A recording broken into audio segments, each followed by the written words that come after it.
अंजनगाव सुरजी तालुक्यातील रहिमापूर police station अंतर्गत असलेले चिंचोली बुद्रुक येथील संतोष चराटे हे 10 मे रोजी जळगाव खान्देश लोकसभेच्या निवडणुकीच्या बंदोबस्तासाठी गेले असता तेथे त्यांच्या छातीत दुखू लागून त्यांना हृदयविकाराचा झटका आल्याने त्यांचे त्या ठिकाणीच आपले कर्तव्य पार पाडत असतानाच मृत्युमुखी पडले। तेव्हा त्यांचे शव त्यांच्या मूळ गावी चिंचोली बुद्रुक येथे येऊन पोलीस प्रशासनातर्फे फायरिंग झाडून मानवंदना करण्यात आली। ते 43 वर्षाचे असून त्यांना वडील, पत्नी, एक मुलगा, एक मुलगी असून त्यांची आर्थिक परिस्थिती कमकुवत असून यावेळी ॲडिशनल SP पंकज कुमार कुमावत यांच्या मार्गदर्शनाखाली home DYSP Amravati rural Girish Tathod, Rahimapur police स्टेशनचे ठाणेदार विनोद धाडसे, आमदार बळवंत वानखडे, दीपक राजपूत, राम पिंजरकर, समीर बिजवे, तालुका समादेशक प्रवीण पातुरकर, सागर खंडारे, सुनील भुसकट, सचिन लांडे, सूरज वानखडे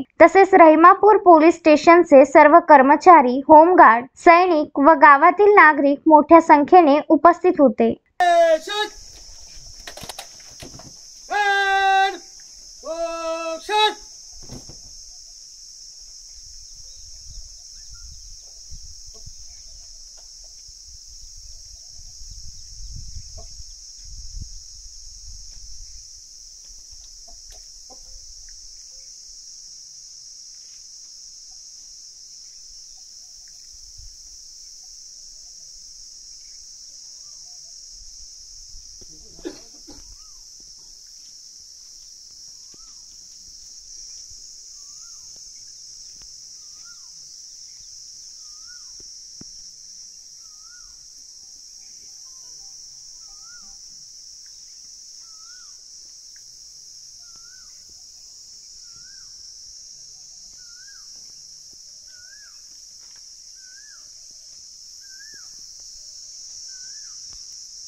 रवींद्र वानखडे, विदर्भ न्यूज, अंजनगाव सुरजी।